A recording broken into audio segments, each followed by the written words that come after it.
अल्लाह ताला ने ये बंदोबस्त किया नबी पाक अलैहिस्सलाम के जिक्र का। हुजूर की अहादीस सारी महफूज हैं और नबी पाक सल्लल्लाहु अलैहि वसल्लम की ना सीरत मुबारका महफूज है।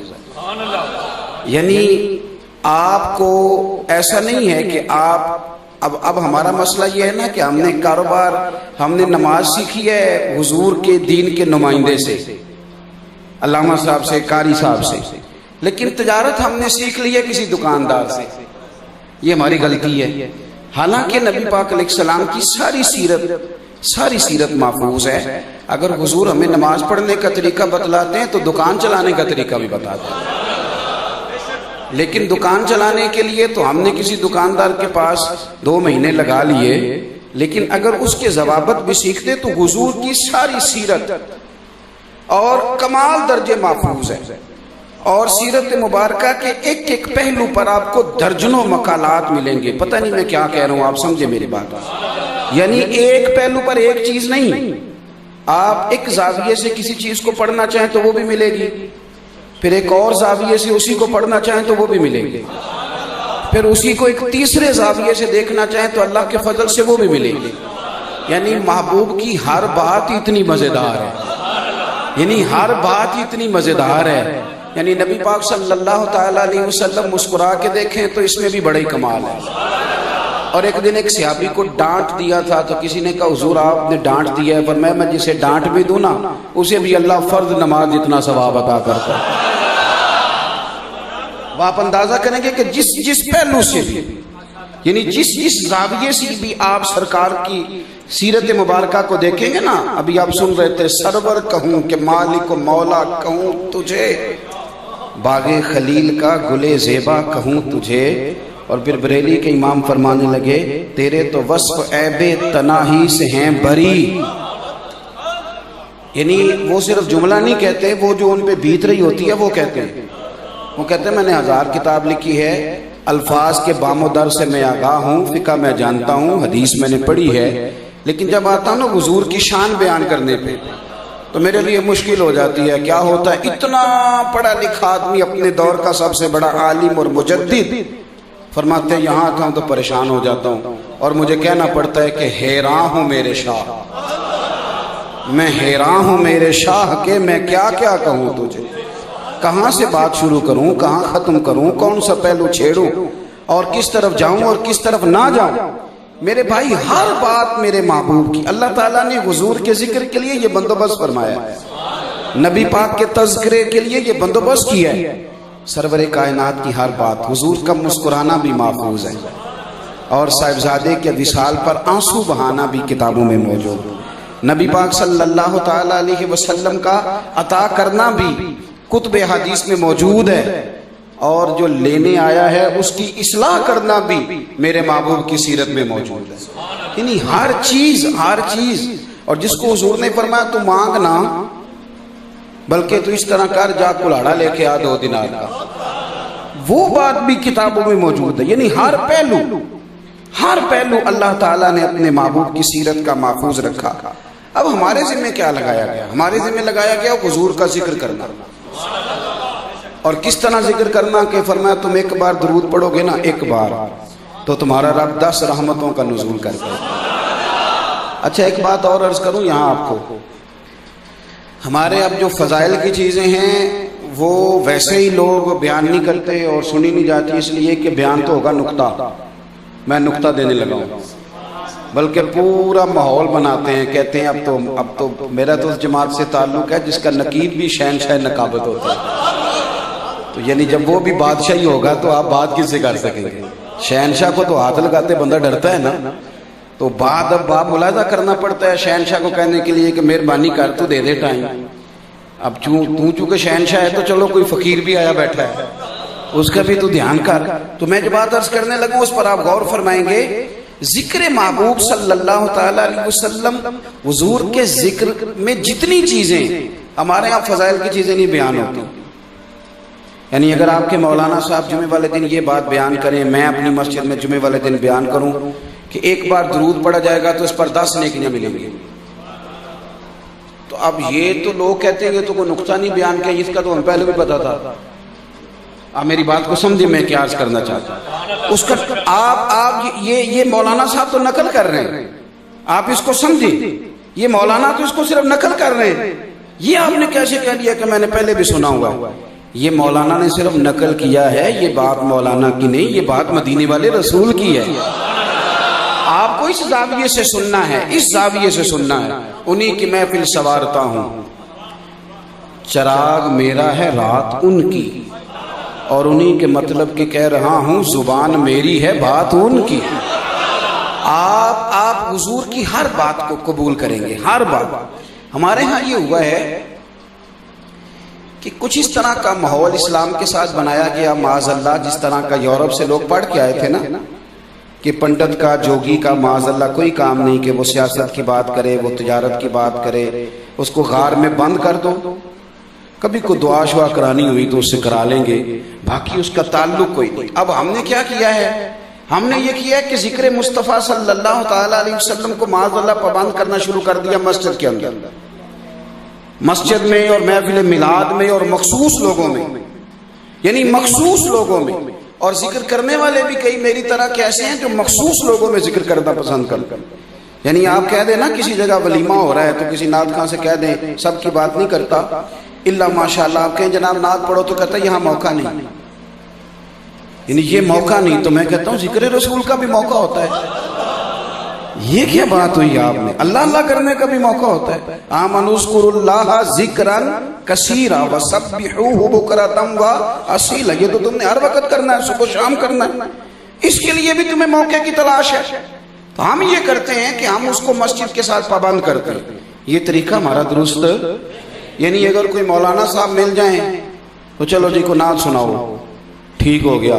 तो जब आप बच्चे के दिन तय करने बैठे थे, उस वक्त भी हुजूर के गुलाम है कि नहीं? तो उस वक्त भी बुलाए ना किसी मौलाना को, कहें सुनाए जरा इस मौके पर मेरे नबी का क्या हुक्म है। ये भी जिक्र रसूल है, इस पर भी तवज्जो करें। हर मौके पर, यानी हर मौके पर। हजरत उस्मान गनी रदी अल्लाह ताला अन्हु ना जा रहे थे, बरादरी के लोगों ने मीटिंग में बुलाया, तो नबी पाक सल्लल्लाहु अलैहि वसल्लम ने फरमाया ये तहमत और ये तुम्हारा जो पजामा है ना, ये टखनों से नीचा तकब्बुर के तौर पर नहीं होना चाहिए। अगर तकब्बुर की वजह से कुछ लोग ना, आप तो खैर शहर में रहते हैं, मैं पेंडू हूँ, तो मैंने देखा है कि वो जो पुराने ज़माने में लोग होते थे ना, तो वो जब तहमत पहनते थे तो वो नीचे करके बांधते थे। कई दफ़ा तो वो ज़मीन से ना घसीटता जाता था, मट्टी भी साथ। ये तकब्बुर की कपड़ा महंगा था, आपको पता है। वहाँ अरब शरीफ में तो कफन के लिए लोगों को कपड़ा नहीं मिल रहा था, महंगा था। तो जो चौधरी बंदा होता था, मालदार, वो जरा लंबा कुर्ता पहनता था।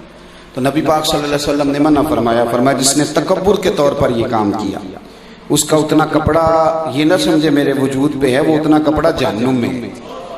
हज़रत उस्मान गनी रज़ी अल्लाह तआला अन्हु मालदार आदमी, ये बरादरी की मीटिंग में तशरीफ ले जा रहे थे, लेकिन थोड़ा पजामा ऊंचा था, तामर जरा ऊंचा था। आपका एक अजीज मिल गया तो कहने लगा, उस्मान मीटिंग में जा रहे हो यार, मसला बरादरी का है। यानी जिक्र रसूल सिर्फ अहले मिलाद तक महदूद नहीं, सिर्फ रबीउल अव्वल शरीफ तक महदूद नहीं। उन्होंने कहा जनाब अब बात आ गई है बरादरी की। वो बात ठीक है कि आपके महबूब ने मना फरमाया है कि टखनों से ऊंचा रहना चाहिए, पर बरादरी की मीटिंग है और शरीक जमा होंगे और रकीब जमा होंगे, और वो कहेंगे कि देखो उस्मान अब कंजूसी करने लग गया है, थोड़ा कपड़ा खरीदता है, तो लिहाजा ठीक है बाहर निकलोगे ना जब। मेरी बात की समझ आ रही है कि नहीं? मैं क्या करूं, मैं किस तरह ये बताऊं आपको कि बहुत सारे दीनदारों का पता ही तब चलता है जब उनके घर में शादी होती है। दीनदारी का पता ही तब चलता है जब घर के अंदर सारी बरादरी जमा होती है। इश्क रसूल तो उस दिन समझ में आता है, मस्जिद में तो सारे ही आशिक रसूल हैं। इश्क का पता तो तब चलेगा जब दुकानदारी करेंगे, इश्क का पता तब चलेगा जब लेन देन करेंगे, इश्क का पता तब चलेगा जब ध्यानतदारी का मुजाहरा करेंगे। तो फरमाया कि मैं,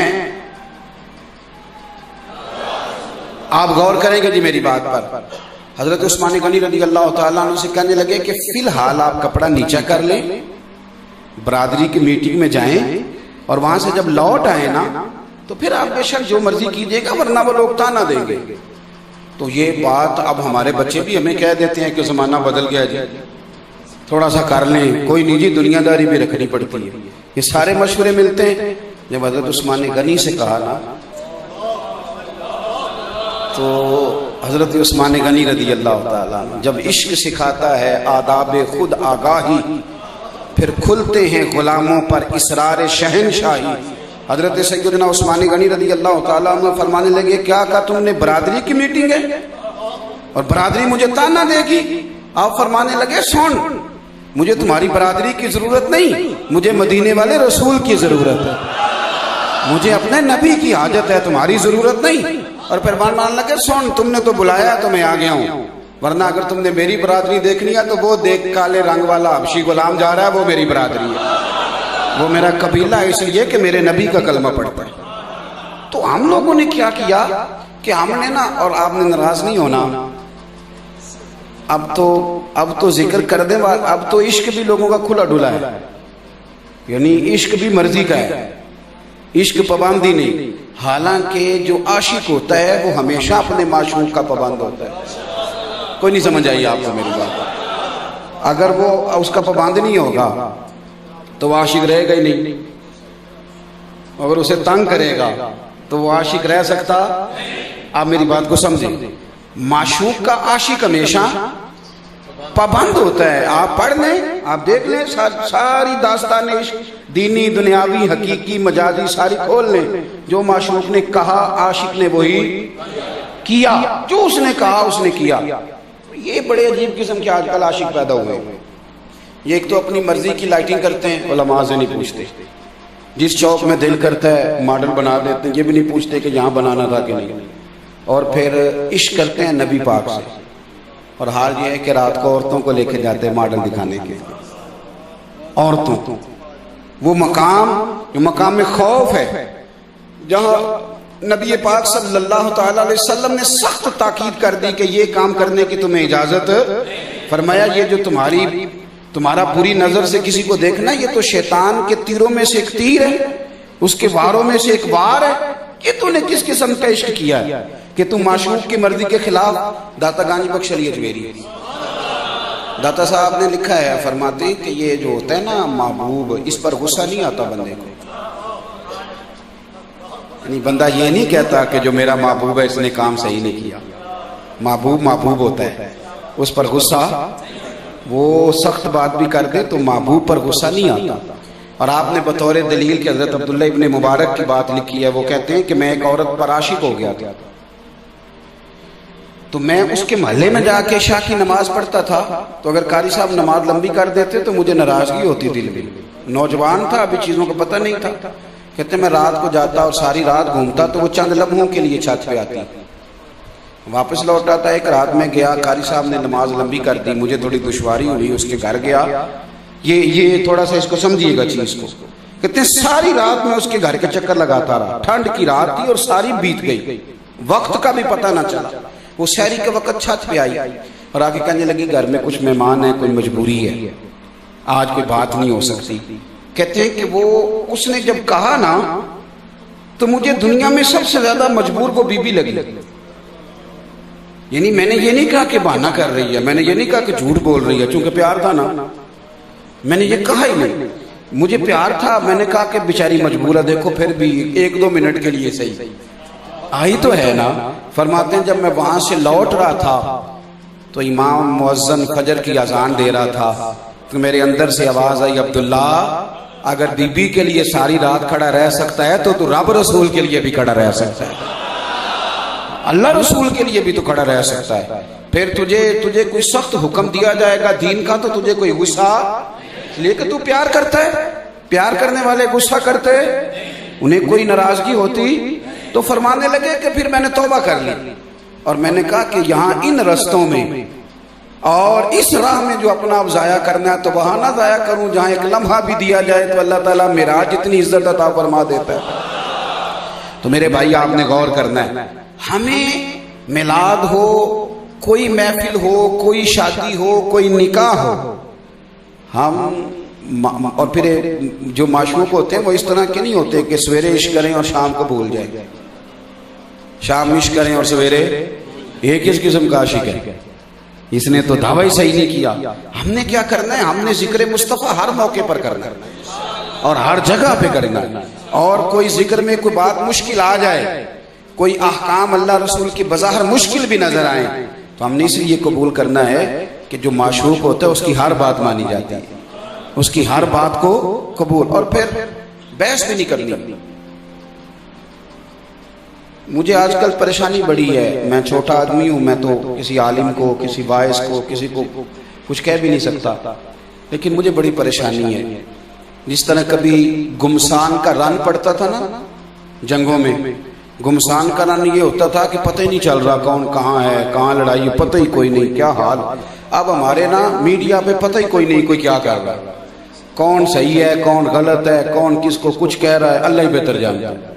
अल्लाह माफ करे, पता नहीं क्या बन गया, और हर चीज हमने उलझा के रखा, यानी अहले हक के अंदर भी इस अंदाज में बात होती है कि बेचारे मेरी तरह के लोग उलझ जाते हैं कि पता नहीं ठीक कौन है, ये भी या रसूलुल्लाह कहने वाला है, ये भी या रसूलुल्लाह कहने वाला है, ये भी बहुत बड़ी हस्ती कहलाता है, ये भी उलझा दिया।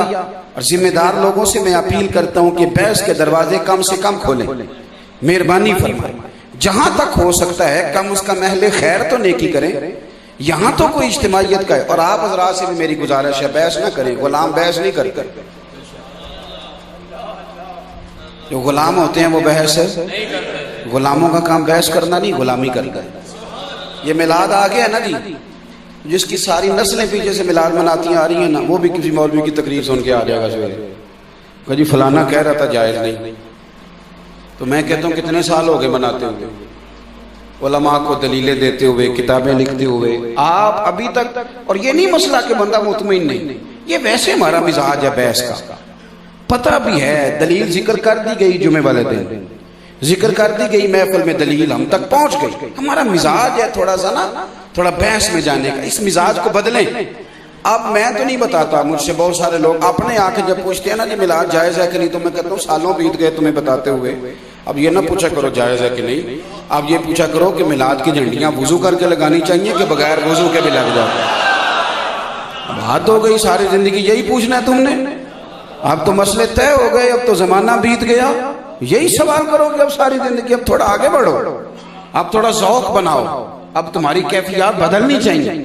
बहस से बचे, गुलाम बहस, गुलाम तो चुप करके बात मानते हैं, बहस तो करते हैं बराबर के लोग, गुलाम बहस कोई नहीं समझ आई आपको मेरी बात। दो बंदे बराबर के हो ना, स्टेटस एक हो, तालीम एक हो, वो बहस करते हैं। गुलाम बहस, हजरत इमाम मोहम्मद बिन हंबल रहमतुल्लाह अलैह ने गुलाम खरीद के लाए, तो इमाम साहब रहमत मुझे दे दी। इमाम साहब जब गुलाम खरीद लाए तो खरीद करके ना, तो आप उसे घर लाए तो फरमाने लगे तेरा नाम क्या है?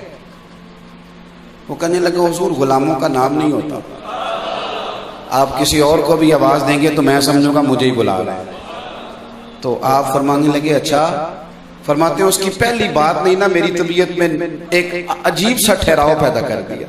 मैंने उससे पूछा तू खाएगा क्या? कहने लगा हुजूर गुलामों के नखरे नहीं होते। वो बाबा बुल्ले शाह साहब कहते हैं कि हम कुत्ते के मालिक होते हैं और कुत्ते को ना एक रोटी डालते हैं, दूसरी मांगे तो कई दफा जूता भी मार देते हैं। हम सो जाते हैं, वो सारी रात पहरा देता है। हम एसी के नीचे पंखे के नीचे होते हैं, लेकिन वो सुबह जाके ना तो किसी दरख्त के नीचे, रुख के नीचे सोता है। फरमाते हैं जिसका तू मालिक है उसकी ड्यूटी देख और अपना इनाम दे, एक रोटी। और फरमाने लगे जो तेरा मालिक है। अब शेर सुने, अब आपको समझ आएगी कि सूफी बताता क्या है। बाबा साहब फरमाने लगे राती जागे ते शेख सदावे, राती जाग दे कुत्ते तैथू उत्ते। लफ्ज सादे हैं पर पीछे बोलने वाला चूंकि अल्लाह का मुकर्रब है तो तासीर देखी कितनी है। फरमाने लगे तो राती जागे शेख सदावे, राती जाग दे कुत्ते तैथू उत्ते। एक बुरकी दा कदर पछाण पावे मालिक हो वन सुत्ते।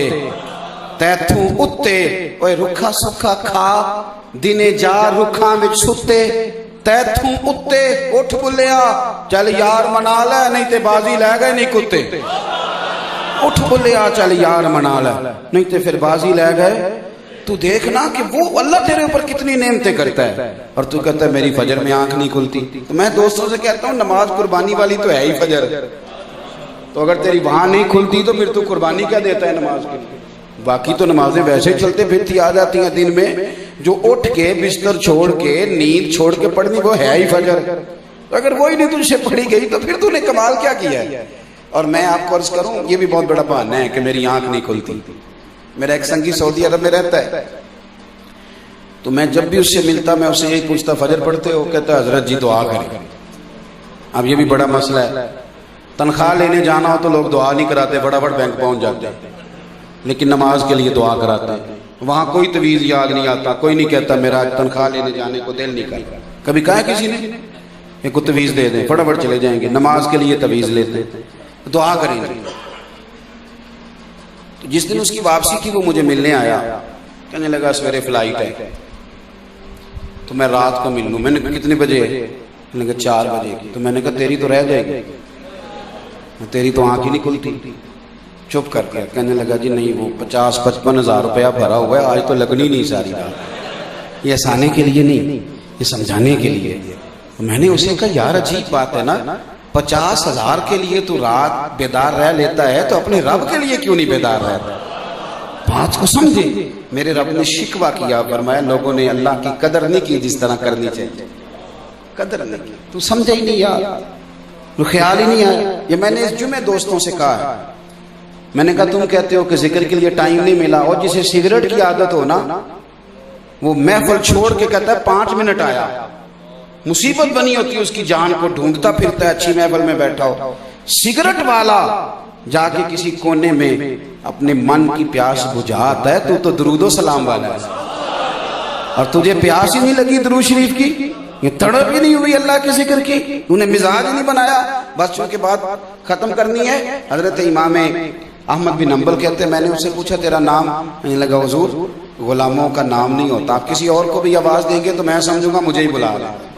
फरमाया खाएगा क्या? कहने लगा हुजूर गुलाम के नखरे नहीं होते, आप जो खिलाएंगे मैं चुप करके खा लूँ। इमाम साहब फरमाते हैं मुझे वजद हो गया उसकी बात। मैंने कहा कमरा पहचान ले कहाँ रहेगा? कहने लगा हुजूर फिर आपने कहा गुलामों की मर्जी नहीं होती, आप इशारा करें यहाँ सो जा, मैं चुप करके सो जाऊंगा। हमने न कभी कतरे पे गौर किया और न दरिया देखा, बस जहाँ तेरी झलक देखी वहीं डूब गए, आप हुक्म करें मैं सो जाऊंगा। तो इमाम साहब फरमाते हैं उठ यार मेरे सीने से लग और जा, तू आजाद है, तू गुलाम नहीं, तू तो आका बनने के काबिल। तो मेरी अर्ज़ सुने, मेरी अर्ज़ सुने। ये मिलाद शरीफ का महीना है, मेहरबानी फरमाएं आप हजरात थोड़ा ज़ौक़ पैदा करें। एक तो मिलाद सारा दुरूद शरीफ पढ़ के गुजारें, और महफिल मिलाद भी करें तो बड़े ज़ौक़ से करें। यानी मुझे कुछ लोगों को टाइम देने बड़ा मज़ा आता है, बहुत ज़्यादा मुझे शौक़ होता है। और बाज़ लोग ऐसे होते हैं कि उनकी तबीयत, हालांकि वो सूफी दरवेश आलिम मौलवी नहीं होते, पर उनकी तबीयत, कई दफ़ा कुछ लोग आते हैं कहते हैं पीर साहब मैं ना छोटा सा काम करता हूँ और मैं हर महीने ना 2-4 हज़ार रुपया बचाता हूँ, और मैं फिर ना साल के बाद अपने नबी का मिलाद आप यकीन करें कि वो ना एक अजीब सा ज़ौक़ महसूस होता है कि यार कमाल नहीं होगा। यहाँ बहुत सारे लोग हैं जो गाड़ियाँ खड़ी करेंगे, कहेंगे मिलाद का चंदा दो, गाड़ियाँ, ये ना करें, ये नहीं करें, इसलिए कि हमने तो बड़े अरसे से बताया कि हम नबी पाक के नाम का खाते हैं। तो सारा साल हुजूर के नाम का खाना और मिलाद को भिखारी बना देना, 5-5 रुपए इकट्ठे करना, जाने भी कुर्बान हुजूर के मिलाद के। तो इसलिए पहली बात तो यह है कि कौम से कहना ही ना पड़े, वो खुद आए कि जनाब ये हमारा हिस्सा ले, हुजूर का मिलाद आ गया, बताए कहाँ इसको लगाना। पहली बात ये खूब ज़ौक़ से महफिल मिलाद करें और उसमें दुरूद शरीफ पढ़े, उसमें हुजूर के फजाइल सुने, कमालात सुने। कोई बहुत बड़ा ज़बरदस्त खतीब बुलाने की ज़रूरत नहीं है। आपके जो इमाम साहब हैं, कोई तालिब इल्म दीन का, किसी मदरसे का, और तालिब इल्मों की वैसे भी हौसला अफजाई हो जाएगी अगर आप ये नेकी करेंगे तो उसको बुलाएं, उसे कि यार तुझे जो भी हुजूर की फजीलत आती है तू सुना, और जिस रंग में सुना सकता है सुना, हमें क्या लगे, हमने तो महबूब की बात सुननी है। तो आप सहीउल अकीदा लोगों को दावत दें और मिलाद शरीफ की बज़्म करें। दूसरी मेरी गुजारिश ये है कि मिलाद का लंगर छतों से नहीं फेंकना। दोस्तों की दावत करते हो तो शापर छत से फेंकते हो, ये तेरी दावत पकाइया तो ये ले, तो ये तो मदीने वाले के नाम की दावत है, कम से कम प्लेट में रख के खाना खिला दो। और मेरी गुजारिश है, कुछ सहाबा ना जिहाद पे जाते थे तो हज़रत उमर फारूक रज़ी अल्लाह ताला अन्हु उनके घरों पे जाके दस्तक देते थे, फरमाते थे कोई काम है तो बताओ मैं तुम्हारा कर देता हूँ, क्योंकि तुम्हारे गरीब लोग जो गुरबा हैं, अगर उनको थोड़ा सा वकार मिल जाए। मैं क्या करूं कि मेरी महफिल मिलाद की सदारत भी वो करता है जिसने 50,000 महफिल में दिया हो, और यहाँ ऐलान होता है स्पीकर से फलाने साहब आगे आ जाए, फलाने साहब, यानी सियासतदान तो पहले ही अहमियत नहीं दे रहे थे माड़े बंदे को, तो अब महफिल मिलाद में भी वो फारग हो गया। फ्रंट सीट पे वो बैठेंगे जिनके हाथों में नोटों की दथी है, वो जरा अगली सीटों में बैठेंगे, उनको फिर इश्क़ रसूल की डिग्रियां मिली।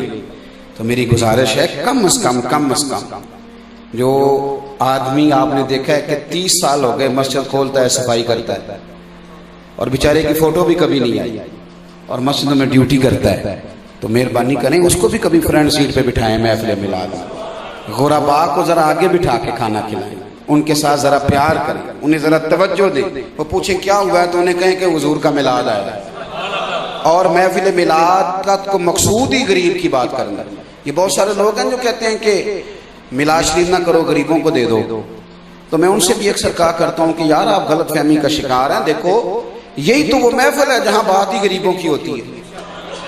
कोई भी खतीब छोटे से छोटा जब मिलाद का जिक्र छेड़ता है तो वो कहता है नबी पाक गरीबों के गरीब नवाज बन गया, तो यही तो गरीब परवरी का जिक्र होता है। तो ये महफिल बंद कराने का आपका मकसूद गरीब के हुकूक पामाल करने वाली बात, तो यही तो जिक्र होता है। तो मेहरबानी फरमाएं इस पर एक तवज्जो दें। एक गुजारिश मेरी और है आपसे, आपको पता है कि मिलाद शरीफ में गरीबों का भी जिक्र होता है और बेटियों का भी बड़ा ही जिक्र होता है। यानी बार बार कहा जाता है कि हुजूर के आने से पहले बेटियां जिंदा दफन होती थी। सुनते हो ना ये बात? आज भी थोड़ी सी ज्यादती बेटियों के साथ होती है, हिस्सा नहीं देते अब्बा जी बेटी को, बड़ा जुल्म करते हैं और ब्लैकमेल किया जाता है। बहुत सारी जगहों पे तो पहले ही लिखवा लेते हैं, शादी से पहले ब्लैकमेल करते हैं, कहते हैं मेरा मरे का मुंह ना देखना। तो मेरा ख्याल है इतना जालिम आदमी जो बेटी का हक मार के बैठ जाए उसका मुंह वैसे भी नहीं देखना चाहिए, तो जरूरी है उसका मुंह देखना। जिसने हक मार लिया और इस तरह मारा ब्लैकमेल कर, तो मेरा ख्याल है कि इस महफिल मिलाद पे जरा ये वाली तहरीक भी पुरजोर करें। और बेटी का हक सिर्फ उसने नहीं देना जिसकी 4 मुरब्बे जमीन है, 5 मरले के घर में भी बेटी का हक होता है, उसका वहां भी हक होता है। रब्बा कहता तेरी शादी कर दी थी तो बेटे को कारोबार नहीं शुरू करा के दिया जो उसने जाया किया था, फिर दोबारा कराया, फिर तीसरा कराया, फिर बाहर भेजा तो वहां से भी आ गया, वो जितने मर्जी जाया कर दे। तो अब्बा जी गिनते ही नहीं और बेटी बेचारी का हक मार के बैठ जाते हैं। तो इस पर थोड़ी तवज्जो करनी है आप। और भाइयों से मैंने गुजारिश करनी है, भाइयों से, वो भाई जिनको यारों के साथ गप्पे मारने के लिए बैलेंस मिल जाता है और रोटी खानी हो ना कि चलो आज लाहौर चलते हैं खाना खाने, तो उन्हें गाड़ी भी मिल जाती है, दोस्त भी मिल जाते हैं, लेकिन बहन बेचारी इंतज़ार करती रहती है। वो कहती है चलो एक फ़ोन ही कभी कर दे, कभी आ ही जाए। मैं हमेशा कहता हूँ कि बीवी को 1 लाख रुपया दोगे ना छोटी ईद पे शॉपिंग करने के लिए, तो कहेगी तूने को नोखे नहीं दिए, सारा ज़माना ही देता है, लेकिन पुराना सूट दे आओ बहन को जाके पुराना, तो सारे मोहल्ले की बीवियों को बताएगी मेरा भाई बड़ा अच्छा है, हर ईद पे आता है। तो हमारे लिए सब ईदों से बड़ी ईद ईद मिलादुन नबी है। तो कोशिश करेंगे भाई कि चलो इस ईद पे 12 से पहले बहन को मिल के आए, जा करेंगे कोशिश इंशाअल्लाह। चले आप हाथ खड़े ना करें, आप अपने दिल से वादा करें, मेरे साथ ना करें, थोड़ा सा मिलें, बेटियों को मिलें, इनके सरों पर ना थोड़ा दस्त शफकत रखें, थोड़ा इनसे प्यार करें और थोड़ी मोहब्बत करें। और जो हमारे घर आई है वो भी किसी की बेटी है, इस तरह करें कि 12 रबीउल अव्वल से पहले इतनी नेकी करें कि उनकी भी थोड़ी थोड़ी कोताहियां माफ करें। चले इतना ही कह दें कि रबीउल अव्वल शरीफ आया है तो थोड़ा माफ करें, थोड़ा दरगुजर करें। औरत बेचारी की अकलादी होती है, वो कुछ काम सही करना भी चाहे तो क्योंकि उसका शऊर ही इतना है, थोड़ा दरगुजर वाला मामला। जो मियाँ साहब ने हर वक्त डंडा पकड़ा हुआ ना उससे भी खराबी हो रही, थोड़ा दरगुजर वाला मामला। ये 12 रबीउल अव्वल तक ना तबीयत को ठंडा रखें, ज़ौक़। और मैं अक्सर दोस्तों से कहता हूँ कि मिलाद तो एक ज़ौक़ का नाम है, आपका ज़ौक़ हो, यानी बेटे की शादी हो तो अब्बा देखने वाला होता है, यानी मुफ्त में ही उसे लगता है कि पता नहीं आज क्या है। उसका बस नहीं चलता, वरना जमीन पे पैर न रखे, फिजा में रखे। तो मुझे एक दोस्त ने कहा, मैं यकम रबीउल अव्वल को ना लाइटें लगवा देता हूँ मस्जिद पे और अपने मकान की छत पे भी। तो मुझे एक साहब ने कहा कि यकम कोई लगवा दी है, और मैंने कहा मेरे जैसे बंदे तो सलाम किसी ने नहीं लेनी थी। तो ये करम हुजूर का जब से हुआ है ना, मेरा बस नहीं चलता, मैं तो तारे तोड़ के मस्जिद पे लगवा दूं मिलाद के बाद कि बस। तो शौक आप बनाएंगे तो फिर आपको मिलाद शरीफ करने का मजा आएगा। एक बात आखिर में मेरी सुने और मैं अपनी बात को समेटूं। देखो, नबी पाक सल्लल्लाहु अलैहि वसल्लम की सारी शानें हैं, पर हुजूर सैयद आलम सल्लल्लाहु अलैहि वसल्लम ने अपनी जिस शान का बार बार इजहार किया ना, वो ये है कि वदाइयन इलल्लाहि बिइज़्निही व सिराजम मुनीर। हुजूर ना दाइये इलल्लाह बन के आया। आजकल एक और बड़ी अजीब बीमारी शुरू हुई है, कुछ ये अनपढ़ किस्म के पीर हजरात इल्ला माशाअल्लाह, और कुछ कवाल और कुछ अदीब और कुछ शायर और अब कुछ सियासतदान भी, उन्होंने एक नई बहस छेड़ी है कि जी सारे रूप अल्लाह के ही हैं, और जो जिसको भी पुकारता है किसी न किसी रंग में अल्लाह को ही पुकारता है। सुनते हैं आप भी ये बातें कि सारे रूप? आप मेरी बात को समझ लें और अच्छी तरह समझ लें। अगर सारे रूप अल्लाह के ही थे और पुकारने वाले अल्लाह को ही पुकार रहे थे, तो फिर नबी पाक ने बुतों के खिलाफ जिहाद क्यों किया? पुकार तो वो भी किसी को रहे थे ना। खालिस तौहीद इस्लाम का मिजाज है। और ये जो कच्चे पक्के नजरियात है ना कि बाबा कह गया था तो तवीज़ आ गए, तो ये हम तो कायल हैं तवीज़ों के, मैं भी लिख के देता हूँ, लेकिन खुदारा आप अपने नजरियात को, नबी पाक सल्लल्लाहु अलैहि वसल्लम नजरियात की हिफाजत पर बड़ा इसरार करते, जोर देते। हुजूर के साहिबजादे का विसाल हुआ तो उसी दिन चांद ग्रहण हो, सूरज ग्रहण हो गया। ये मुस्लिम शरीफ है। तो कुछ लोगों ने कहा कि आज हुजूर का बेटा गया है तो सूरज को भी ग्रहण लग गया। बड़ी तकलीफ थी सरकार दो आलम सल्लल्लाहु अलैहि वसल्लम को, बज़ाहिर आंखों में आंसू थे, लेकिन इसके बावजूद हुजूर ने लोगों को मस्जिद में जमा फरमाया और जमा करके फरमाया, मियाँ ये सूरज ग्रहण का ताल्लुक किसी की मौत से नहीं होता, ये तो अल्लाह की निशानियों में से निशानी है। अकायद की हिफाजत। हजरत आयशा कहती हैं नबी पाक सल्लल्लाहु अलैहि वसल्लम के साथ कोई बंदा अगर ज्यादती करता तो हुजूर माफ कर देते, लेकिन अगर कोई दीन की हद तोड़ता तो हुजूर जलाल फरमाते। हुजूर दाइये इलल्लाह। हमने क्या करना है? हमने गौर करना है कि हमारे घरों में, घरों से बाहर जो हुदूदुल्लाह की तेजी से पामाली हो रही, उस पर हमने थोड़ा थोड़ा अपने आप को खड़ा करना है। यार, अपने अब्बा के लिए किसी से नाराज हो जाते हो तो दीन के लिए भी नाराज होकर देखो। कभी थोड़ा सा दीन, और बुग़्ज़ रखना भी दीन है। मन अहब्बा लिल्लाहि व अबग़दा लिल्लाह। सही हदीस में लफ्ज़ हैं कि किसी से मोहब्बत किया कर अल्लाह की रिजा के लिए, और बुग़्ज़ भी रखा कर अल्लाह की रिजा के लिए। अदावत रखना भी इस्लाम है।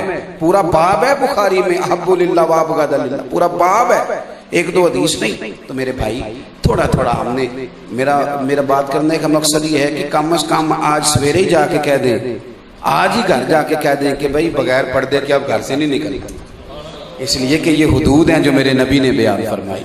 हुजूर का मिलाद आ गया है, अब मैंने हुजूर का जिक्र करना है तो मुझे पता तो होना चाहिए कि मेरे घर के अंदर भी उसकी कोई पाबंदी हो रही। थोड़ी सी मेहरबानी करें, दुआ करता हूँ जो मैं कह सका अल्लाह उसे कबूल फरमाए।